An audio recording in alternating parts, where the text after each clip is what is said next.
दुग्गू, वो जो कभी वापस नहीं आया। गांव के बाहर एक पुरानी टूटी फूटी मिट्टी की कोठरी थी, जहां दुग्गू नाम का एक लड़का अपने दादा के साथ रहता था। दुग्गू शांत, समझदार और अकेला था, लेकिन उस गांव में एक बात सबको अजीब लगती थी। दुग्गू कभी किसी की आंखों में नहीं देखता था। वो हमेशा जमीन की तरफ देखता, जैसे कुछ छिपा रहा हो। एक रात दुग्गू के दादा की मौत हो गई। गांव वालों ने कहा, अब इस घर में मत रहना, ये जगह अब शांत नहीं रही। लेकिन दुग्गू ने कहा, मैं कहीं नहीं जाऊंगा।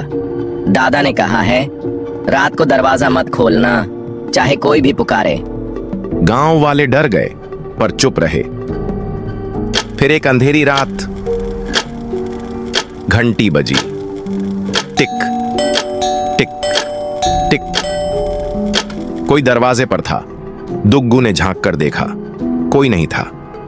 फिर आवाज आई, दुग्गू, मैं दादा हूं, खोल दरवाजा। दुग्गू कांप उठा। दादा की आवाज, लेकिन दादा तो मर चुके थे। उसने दरवाजा नहीं खोला। फिर वही आवाज बदल गई।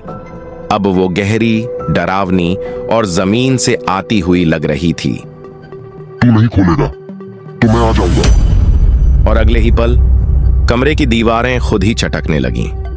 छत से काले साए टपकने लगे और दुग्गू की आंखें अब काली हो गई थीं। अगली सुबह गांव वाले उस कोठरी में गए, लेकिन वहां ना दुग्गू था ना उसका सामान। सिर्फ एक दीवार पर खून से लिखा था, मैंने दरवाजा खोला नहीं।